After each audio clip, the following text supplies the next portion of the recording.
Hello students, welcome to my YouTube channel. In this subject of human resource accounting, ये हमारी class number 4 है। Already 3 classes हो गई है, तो ज़रूर से वो पहले चेक कर लीजिएगा।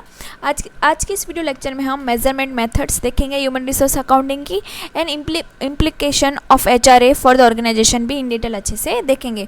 एग्जाम पॉइंट ऑफ व्यू से ये पूरी सीरीज़ आपके लिए हेल्पफुल रहेगी, तो ज़रूर से आप चैनल को सब्सक्राइब कर लीजिएगा और नोटिफिकेशन बटन भी ऑन कर लीजिएगा ताकि आपको नए वीडियो की अपडेट मिलती रहे। तो ये स्टार्ट करते हैं वीडियो को। फर्स्ट देख लेते हैं मेजरमेंट मेथड कौन से है ह्यूमन रिसोर्स अकाउंटिंग के लिए। HRA involves identifying and measuring data about human resources and communicating this information to the stakeholders. ठीक है, तो जहाँ पे एक proper human resource accounting proper क्या कर रहा है, आइडेंटिफाई करके दे रहा है, मेजर करके दे रहा है डेटा को, एंड प्रॉपर इन्फॉर्मेशन को एक जगह पे इकट्ठा करके वो किसको पहुँचा रहा है, स्टेक होल्डर्स को, जो उस पर्टिकुलर कंपनी में इन्वेस्ट करना चाहते हैं। और वो स्टेक होल्डर्स कौन होंगे, अगर उनको एचआरए के लिए बहुत ज़्यादा मतलब वो है कि हाँ कि वहाँ पे काम करने वाले की सोर्सेज पर्सन की वैल्यू की जा रही या नहीं की जा रही। ठीक है, तो उन स्टेक होल्डर्स तक वो इन्फॉर्मेशन, वो डेटा मिलता रहे, इसके लिए वो इन्फॉर्मेशन इकट्ठा करना, कम्युनिकेट करना ज़रूरी है। There are several measurement methods for the HRA, broadly classified into the cost-based and value-based approaches. Here are the detailed explanation of the main method. ठीक है, तो 2 टाइप की मेथड है, एक कोस्ट बेस्ड है एंड एक है वैल्यू बेस्ड। ठीक है, दोनों अप्रोचेस काम करी जाती है। तो एग्ज़ाम पॉइंट ऑफ व्यू से ये वीडियो आपके लिए बहुत हेल्पफुल रहेगा। अगर आप कॉम्पिटिटिव एग्ज़ाम के लिए तैयारी कर रहे हैं, लाइक यूजीसी नेट के लिए कर रहे हैं, तो वहाँ पे इस टाइप के क्वेश्चंस बनते हैं कि कोस्ट बेस्ड में कौन सी मेथड्स आती है, वैल्यू बेस्ड में कौन सी मेथड आती है। फर्स्ट है हिस्टोरिकल कोस्ट मेथड, जहाँ पे मेज़र करी जाती है, measure the actual cost incurred on the recruiting, hiring, training and developing employees. ठीक है, तो यहाँ पे एक्चुअल में मेज़र करी जाती है कि एक्चुअल में हमारी कोस्ट कितनी लगी थी। लाइक अगर 50,000 spend on the recruitment and 20,000 for the training, तो टोटल 70,000 वहाँ पे रिकॉर्ड करे जाते हैं एज एन असेट। ठीक है, तो इसके प्रॉन्स एंड कॉन्स भी है, जहाँ पे ये सिंपल मेथड है एंड इसका ऑब्जेक्टिव भी सिंपल है कि जितनी भी कॉस्ट लगी है like recruiting and hiring and training में, या तो उस एम्प्लॉय की डेवलपमेंट में, तो वो सबको हमने ऐड कर देना है। एंड इसके कॉन्स क्या है, तो ignore the future value and potential of the employees. यहाँ पे फ्यूचर वैल्यूज़ उसकी नहीं देखी जाती है एम्प्लॉयज़ की, कि आज मैंने 70,000 उस पर खर्चा करा है, तो वो अगर 5 साल मेरे यहाँ पे रह रहा है, तो फ्यूचर में वो मुझे 70 में से कितना कमा के देगा। ठीक है, तो वो हिस्टोरिकल कॉस्ट मेथड में नहीं ऐड करा जाता। फिर है रिप्लेसमेंट कॉस्ट मेथड, जहाँ पे एस्टिमेट करी जाती है the cost replacing the existing employee with a new one of equivalent skill and knowledge. तो यहाँ पे नाम से पता चल रहा है कि रिप्लेसमेंट कॉस्ट मेथड, जहाँ पे आपको एक नए बंदे के साथ रिप्लेस करा जा रहा है, वो same knowledge and same skill रखने वाले बंदे या नॉलेज वाले बंदे के साथ।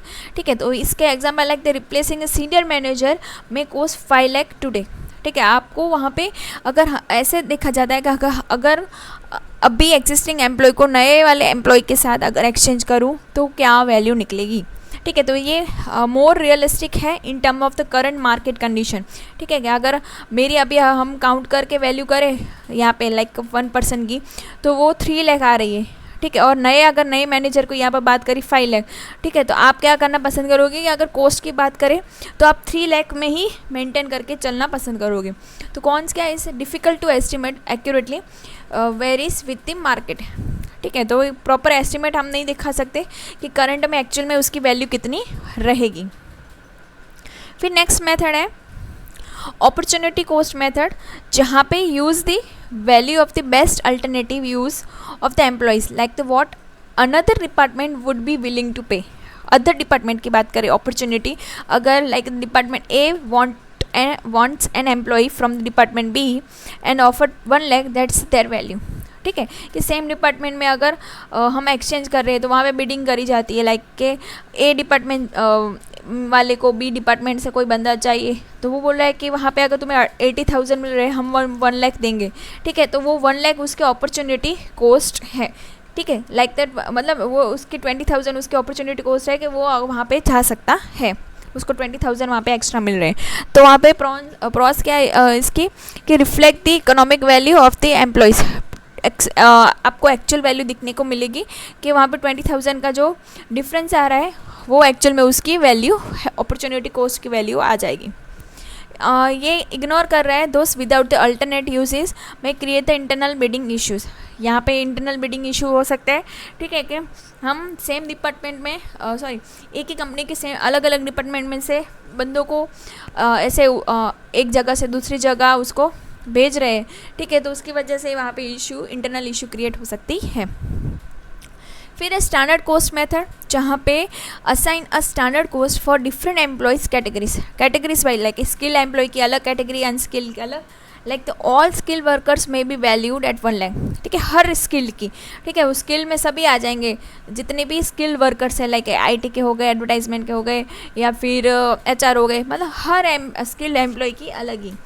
तो इससे क्या होगा, simplify the process of valuation, but इसकी लिमिटेशन क्या है, not customize for the individual contribution. यहाँ पे इंडिविजुअल का नहीं पता चलेगा, ठीक है, कि स्किल में भी अगर A, B, C अलग अलग कैटेगरी वाले स्किल वर्कर हैं तो A का ज़्यादा वैल्यू है और B और C का कम है, वो पता नहीं चलेगा, क्योंकि यहाँ पे टोटल करी जा रही है। लाइक A है वो 100 कमा के दे रहा है, वो 20 और ये 30 दे रहा है, लेकिन फिर भी टोटल तो 150 ही आएगा, ठीक है, तो वो 150 स्किल वर्कर्स की कैटेगरी में देखेगा, जबकि वैल्यू इन दोनों की मिला के भी कम ही आ रही है, ठीक है।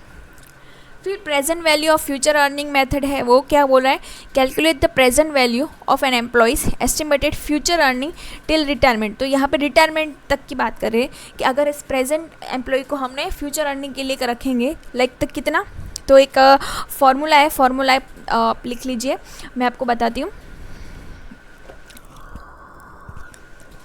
फॉर्मूला है HRA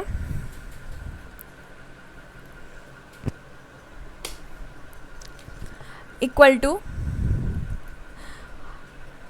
some of ET divide by 1 plus R square, sorry square नहीं है, T है, ठीक है। तो यहाँ पे ET मतलब क्या है, एक्सपेक्टेड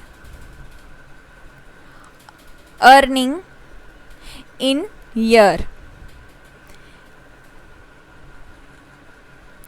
इन ईयर T, ठीक है, ये T है ना, ये वाला T। एंड R क्या है, R is equal to discount rate, ठीक है, तो HR equal to sigma ET upon 1 plus RT। तो ET expected earning in year T and R is discount year, तो ये आपको याद रखना है। इसके फ़ायदा क्या है, तो consider the future earning capacity आपको दिखा रहा है, एंड इसकी लिमिटेशन है relies heavily on the estimation. यहाँ पे प्रॉपर एस्टिमेशन पे ही बात चल रही है, तो हम सिर्फ एस्टिमेट करें, लेकिन हमें पता है कि फ्यूचर अनसर्टेन है, तो वो एस्टिमेट हमारा रॉन्ग भी हो सकता है। फिर नेक्स्ट है इकोनॉमिक वैल्यू मेथड, जहाँ और the capitalization of salary method, ठीक है, अलग अलग नाम हो सकते हैं, तो आप एग्ज़ाम में ये चीज़ों का ध्यान रखिएगा। तो capitalize the average earning of employee over their expected tenure, like इस तरह से, if an employee earn 2 lakh annually and in expected to stay 10 year in company, तो उसकी कितनी वैल्यू आएगी, 2 लाख इंटू 10, लाइक 20 लाख, ठीक है, तो वो उनको इंटू कर इकोनॉमिक वैल्यू इस तरह से पता चलेगी। इसका फ़ायदा है कि सिंपल है, इनिशिएटिव है, and ignore the individual productivity and potential, तो ये भी इसकी लिमिटेशन में आ जाएगी, ठीक है। तो यहाँ पे इंडिविजुअल प्रोडक्टिविटी पे ध्यान ना दे के उसकी सिर्फ सैलरी के साथ ही हम उसको कंसिडर कर रहे हैं, और ये भी देख रहे हैं ना कि वो 10 साल रहेगा, लेकिन उसको अगर 2 लाख की जगह कहीं और पे 3 लाख मिल रहा है, तो वो उस जगह को छोड़ के जाएगा, तो वो 10 साल हमारे साथ रहेगा या नहीं रहेगा, वो भी हमारे लिए अनसर्टेन है।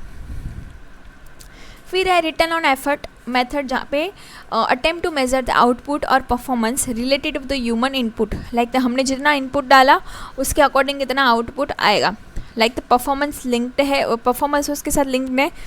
फिर difficult to quantify effort accurately, ठीक है, हमने जितनी एफर्ट डाली, मैंने 100 की एफर्ट डाली और मुझे 80 का आउटपुट मिला, ठीक है, तो वो मैं कैसे क्वांटिफाई करूँगी, क्योंकि मैंने कितनी एफर्ट डाली, इनपुट डाली, उसके अकॉर्डिंग मुझे आउटपुट मिला या नहीं मिला, ठीक है, तो रिटर्न ऑन एफर्ट मेथड इसमें आती है।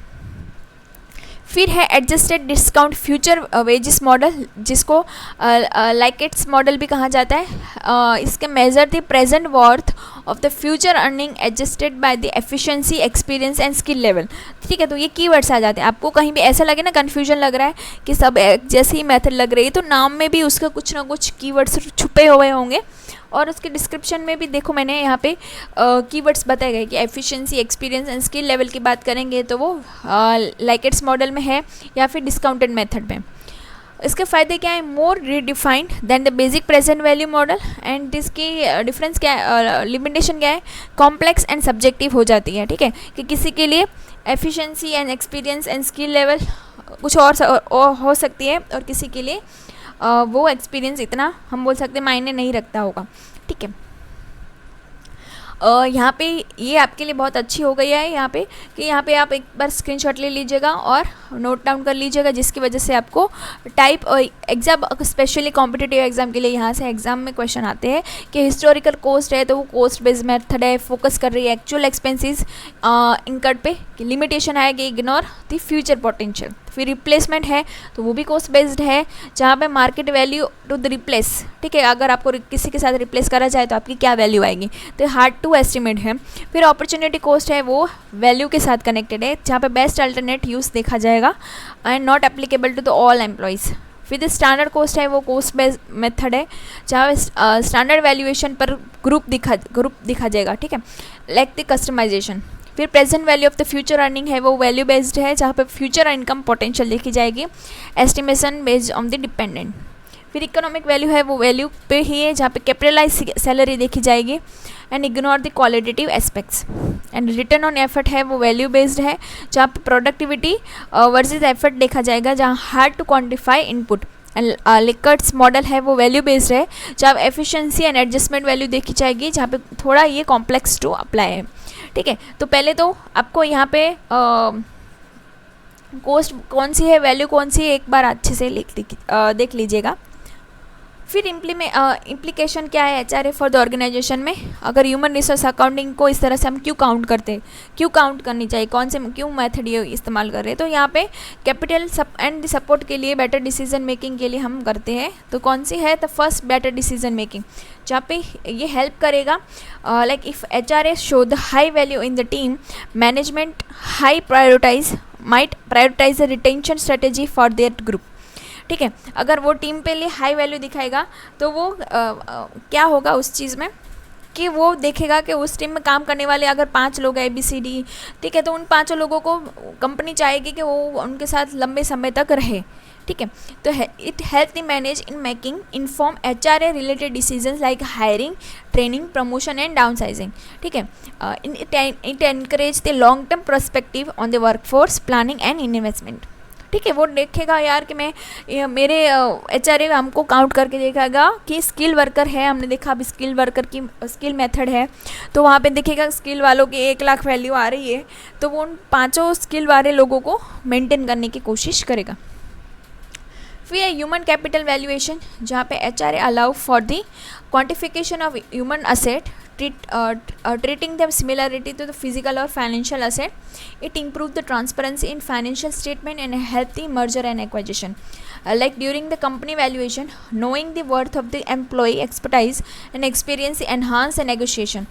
ठीक है, जिस तरह से आपकी कंपनी में कितनी फिजिकल असेट है, उससे भी आपकी मर्जर एंड एक्विजिशन में आपकी स्ट्रेंथ बढ़ती है फाइनेंशियल स्टेटमेंट में, वैसे ही आपकी कंपनी में ह्यूमन रिसोर्स असेट कितनी है उसकी, उस एक्सपर्टाइज की, उस एक्सपीरियंस की भी आपकी उसमें मर्जर में एक्विजिशन में आपका वज़न बढ़ेगा। फिर है इम्प्रूव द टैलेंट मैनेजमेंट, जहाँ पे आइडेंटिफाई करेंगे skill gaps, enabling targeted training and the development and aided in the recognize high potential employees for the succession planning. Like the high value employees identified through the HRA may be offered leadership development program.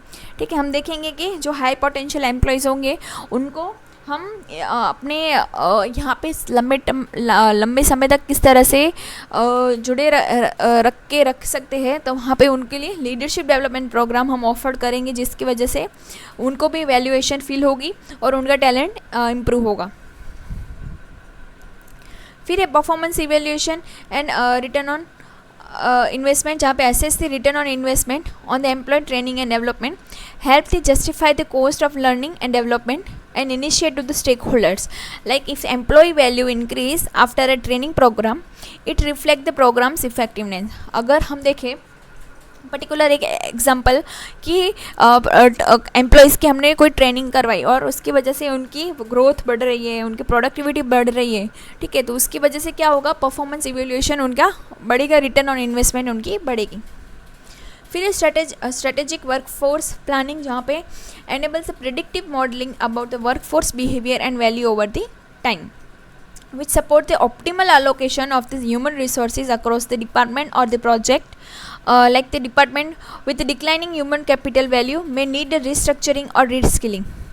ठीक है, हमें strategic workforce planning करनी पड़ेगी कि जहाँ पे department जिस department में ह्यूमन कैपिटल की वैल्यू डिक्लाइन हो रही है तो वहाँ रिस्ट्रक्चरिंग करने की या रीस्किलिंग करने की ज़रूरत है, वो हमें पता चलेगा उस प्रेडिक्टिव मॉडलिंग की मदद से, कि हम वहाँ पे देखेंगे ऑप्टिमल एलोकेशन हो, हम मैक्सिमम यूज़ कर पाए ह्यूमन रिसोर्स का उस पर्टिकुलर डिपार्टमेंट में.